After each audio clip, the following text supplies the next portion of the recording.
Hello everyone, welcome to OG review. OG trailer review అయితే ఈ వీడియోలో ఎక్స్ప్లెయిన్ చేయబోతున్నా. మీకు అర్థమయ్యేటట్టు క్లారిటీగా ఎండ్ టు ఎండ్ ట్రైలర్లో ప్రతి ఒక్క పార్ట్ ప్రతి ఒక్క దాన్ని కవర్ చేసుకుంటే అయితే రివ్యూ చెప్దామని చెప్పి ఛానల్ రీస్టార్ట్ చేసి ఒక 25 days అవుతుంది. బట్ పవన్ కళ్యాణ్ గారి ఓజీ మూవీ రివ్యూతోనే ఈ ఛానల్ని రీస్టార్ట్ చేద్దాం, కంటిన్యూ చేద్దామని చెప్పేసి అయితే చాలా గట్టిగా ఫిక్స్ అయ్యి నిన్న పొద్దుగాల 10 గంటల నుంచి వెయిట్ చేస్తున్నా, ఎప్పుడు ట్రైలర్ రిలీజ్ అవుతుందా, ఎప్పుడు రివ్యూ చెప్దామని చెప్పి. ఇక నిన్న ఎట్లైనా కాలేదు, ఈవెంట్లైనా అవుతుందేమని చెప్పి నైట్ 11 గంటల 12 గంటలకు చూసిన. బట్ అదేదో నా పైరసీ అయింది. పైరసీ చెప్పాలని చెప్పి నా మనసులో లేకుండే, అందుకోసం అని చెప్పి పైరసీ చెప్పలేను. ఈరోజు ఆఫ్టర్నూన్ ఎప్పుడైతే రిలీజ్ అయిందో అప్పుడైతే రికార్డ్ చేసి ఇప్పుడు అప్లోడ్ చేస్తున్న వీడియో. పవన్ కళ్యాణ్ గారు ఓజీ విషయానికి వస్తే, ఓజీ సినిమా క్లారిటీగా మనకు first of all teaser open చేయగానే మనకు అర్థమైంది ఏంటంటే ఇది ఒక 80s ముంబై బ్యాక్డ్రాప్ స్టోరీ అని చెప్పేసి మనకు చాలా క్లియర్గా అర్థమవుతుంది. మీకు ఏ ఫ్రేమ్లో చూసుకున్నా సరే కూడా ముంబై బ్యాక్డ్రాప్లే కనిపిస్తుంది ఈ సినిమాలో. ముంబై బ్యాక్డ్రాప్లో పవన్ కళ్యాణ్ గారు ముంబైలో 80s ఉండి అది ఆయన ఏ పొజిషన్ ఉన్నాడు, ఎటువంటి దానిలో పోలీస్ డిపార్ట్మెంట్ ఉన్నాడా, లేకపోతే ఒక మాఫియాలో ఉన్నాడా, లేకపోతే నార్మల్గా ఒక ప్రజా నాయకుడై ఉన్నాడా, ఆ క్యారెక్టర్ ఏందన్న తెలియదు. బట్ పవన్ కళ్యాణ్ గారు ముంబైలో ఉండి ఎక్కడికో వేరే కొన్ని అక్కడున్న పరిస్థితుల వల్ల వేరే దగ్గరికి ఎక్కడికో పోవాల్సి వచ్చి అక్కడ ఇంకో వేరే లైఫ్ని అతను జీవిస్తున్నట్టయితే మాత్రం ట్రైలర్లో కనిపిస్తుంది. ఎప్పుడైతే పవన్ కళ్యాణ్ గారు ఫోన్లో ముంబైకి వస్తున్న తలలు జాగ్రత్త అని చెప్పేసి అంటారో అప్పుడు నాకు అర్థమైంది ఏంటంటే పవన్ కళ్యాణ్ గారికి ఫ్లాష్ బ్యాక్లో ముంబైకి రిలేటెడ్కి సంబంధించింది ఏదో స్టోరీ ఉంది. ఆ స్టోరీ ఏందన్నది ఎవరికి తెలియదు, సినిమా చూస్తే కానీ తెలియదు ఆ స్టోరీ అన్నది. మంచి సాలిడ్ బ్యాక్డ్రాప్ స్టోరీ అయితే రాసుకుంటూ సుజిత్ గారు వేరే లెవెల్ అయితే ఉంటుంది. ఒక్కొక్కరు పవన్ కళ్యాణ్ గారు ఏ రేంజ్లో అయితే చూద్దాం అనుకుంటారో అంతకు మించే ఉంటుంది ఖచ్చితంగా.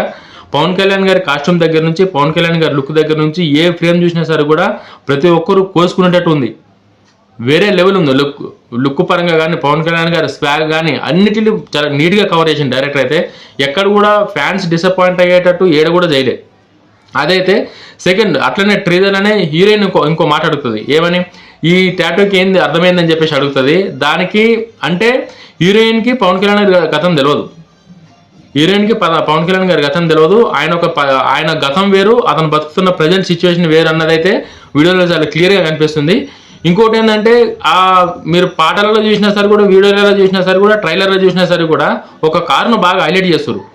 మరి ఆ కార్కి ఏదో నాకు తెలిసి కార్కి ఆ స్టోరీకి పవన్ కళ్యాణ్ గారికి ఒక మంచి ఏదో ఒక కెమిస్ట్రీ ఏదో ఉన్నట్టయితే అనిపిస్తుంది నాకు.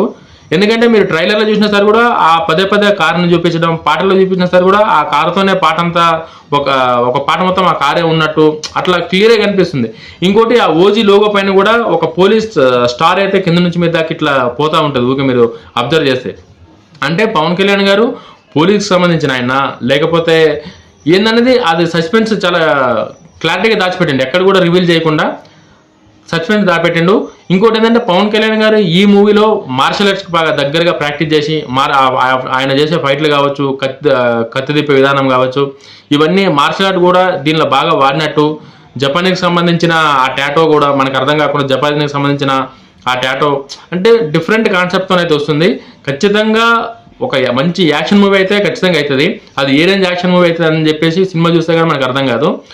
నెక్స్ట్ ఇంకా తమన్ బ్యాక్గ్రౌండ్ దగ్గరికి వస్తే టీజర్ వచ్చినప్పటి నుంచి ఎలాంటోడు మళ్ళీ తిరిగి వస్తున్నాడు అని అంటే ఆ టీజర్ అక్కడి నుంచి ఇప్పటిదాకా పవన్ కళ్యాణ్ గారిని అయితే మాత్రం తమన్ గారు ఎక్కడ కూడా పవన్ కళ్యాణ్ గారి పర్ఫార్మెన్స్కి, పవన్ కళ్యాణ్ గారి సీన్లకి బీజిఎంతో లేపుతుంటే తప్ప ఏడు కూడా ఇంత కూడా తక్కువ చేయలేదు ఇప్పటిదాకా. పవన్ కళ్యాణ్ గారికి అయితే మాత్రం పవన్ కళ్యాణ్ గారికే కావచ్చు, ఈవెన్ విలన్కి కూడా ఇమ్రాన్ హష్మి గారు కూడా అసలు ఆ బీజిఎం ఏదైతే ఉందో వేరే సాలిడ్ బీజిఎం. తమన్ గారు అయితే మాత్రం సినిమా అయితే లేపుతుండే ఇట్లా టీజర్లో కావచ్చు, ట్రైలర్లో కావచ్చు, ఏ చిన్న ఛాన్స్ దొరికినా సరే కూడా సినిమాను వేరే లెవెల్లో లేపనికనే తమన్ గారు ట్రై చేస్తారు. తమన్ గారి బ్యాక్గ్రౌండ్ మ్యూజిక్ సినిమాకి మాత్రం 100కి 100% ప్లస్ అవుతుంది. రాసి పెట్టుకోరు మీరు అందరూ.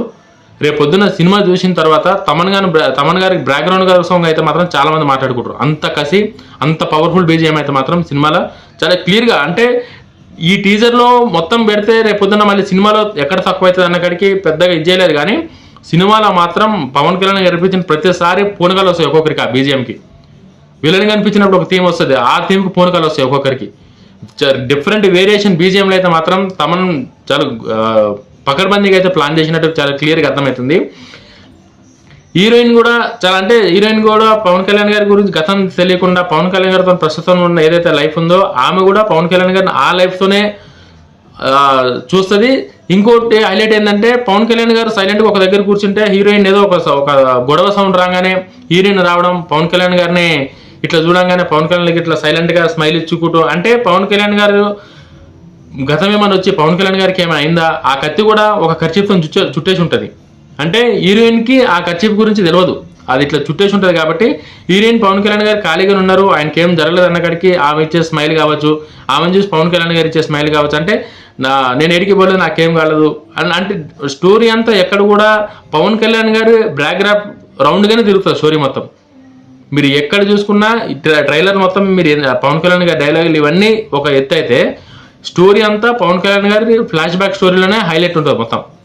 ప్రజెంట్ ఉన్నది లవ్ స్టోరీ, ఆ సువి పాట, హీరోయిన్తో కెమిస్ట్రీ, ఇదన్నీ ఫస్ట్ హాఫ్.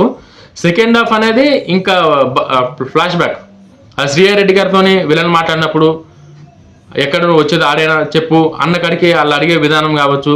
సో ఇవన్నీ కనుక మీరు ఎటు నుంచి ఎటు తీసుకెళ్ళినా సరే కూడా పవన్ కళ్యాణ్ గారు ఫ్లాష్ బ్యాక్ చుట్టే స్టోరీ నడుస్తుంది. సుజిత్ గారు రాసుకున్నది కూడా అదే.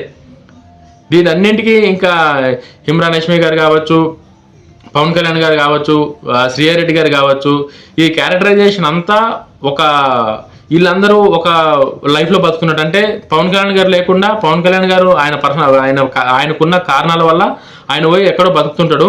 పవన్ కళ్యాణ్ గారు అలాంటి మళ్ళీ తిరిగి వస్తున్నాడు అంటే ఇంకా అప్పుడు విలన్కి వీళ్ళకి ఏదైతే పవన్ కళ్యాణ్ గారు ఆయన ఇంతకుముందు మన టీజర్లో చెప్పినట్టు ఒక ఊరే మొత్తం రక్తంతో మునిగిపోయింది, రక్తంతో కొట్టుకుపోయింది అని చెప్పేసి ఇవన్నీ ఏవైతే ఉన్నాయో అవన్నీ పవన్ కళ్యాణ్ గారు ఫ్లాష్ బ్యాక్లో చూపించి సినిమాని లేపే ప్రయత్నం అయితే మాత్రం డైరెక్టర్ చాలా పకడ్బందీగా, చాలా నీట్గా, చాలా క్లారిటీగా ప్లాన్ చేసుకుంది. అసలు ఒక్కొక్క ఫ్రేమ్ అయితే ఉంటుంది, అసలు వేరే లెవెల్ ఉంటుంది ఒక్కొక్క ఫ్రేమ్. ఏ ఫ్రేమ్ చూసినా సరే కూడా పవన్ కళ్యాణ్ గారు వేరే ఏ ఫ్రేమ్ చూసినా సరే కూడా అసలు ఇంకా ఫ్యాన్స్కి అయితే మాత్రం పవన్ కళ్యాణ్ చెప్పాలి. అది ఖచ్చితంగా సినిమా థియేటర్లో తమన్ గారి మ్యూజిక్, పవన్ కళ్యాణ్ గారి స్వాగ్, పవన్ కళ్యాణ్ గారి యాటిట్యూడ్, సుజిత్ గారి టేకింగ్ చూసి పవన్ కళ్యాణ్ ఫ్యాన్సే కాదు ప్రతి ఒక్కరు కోసుకుంటారు గ్యారంటీ. సినిమా సీట్లు ఎలా అదురుతాయి, ఇట్లా తమన్ బీజిఎంతో సినిమా సీట్లు అదురుతాయి. ఖచ్చితంగా గుర్తుపెట్టుకోరి, సినిమా రివ్యూ వచ్చేటప్పటికల్లా సగం షేక్ అవుతుంది ఖచ్చితంగా ఇండస్ట్రీ. సినిమా ఎట్టి పరిస్థితుల్లో డిసప్పాయింట్ అయితే చేయదు ఎవరిని కూడా. సినిమా డిసప్పాయింట్ చేసే సమస్యనే లేదు. తమన్ గారు మొన్న ప్రీ రిలీజ్ ఈవెంట్లో మీసా మెలేసినట్టు తమన్ గారు పనితనం ఏందన్నది ఈ సినిమాలో తమన్ గారిని చూస్తారు మీరు. ఈ తెలుగు ఇండస్ట్రీలో ఈ రేంజ్ బీజిఎం ఉందా అన్న కాడికి అనిపిస్తుంది మీకు. వేరే లెవెల్, ఇంకా మీరు ఎంత ఊహించుకుంటే అంత బీజిఎం తమన్ గారి నుంచి అయితే బాక్సులు వలుగుతాయి గ్యారంటీ. పవన్ కళ్యాణ్ గారు ఇంకా యాక్షనా, ఇంకా ఆయన లాస్ట్లో డైలాగ్ ఉంది కదా మొత్తం ఆయన ఏదైతే ఊగుతాడు కదా గన్న పట్టుకొని, ఇంకా అటువంటి సినిమాలో చాలా ఉన్నాయి. అవన్నీ డైరెక్ట్గా రివీల్ చేయలేదు. ఖచ్చితంగా నేనైతే చెప్తున్నా, పవర్ స్టార్ ఫ్యాన్స్కే కాదు తెలుగు సినిమా ఆడియన్స్కి పిచ్చెక్కిచ్చే సినిమా అవుతుంది ఓజీ. ఖచ్చితంగా సినిమా కోసం వెయిట్ చేయరి. టికెట్లు ఎవరైనా బుక్ చేసుకుంటుంటే బుక్ చేసుకోవాలి. వీడియో కానీ నచ్చితే లైక్ చేయండి, షేర్ చేయండి. జై హింద్.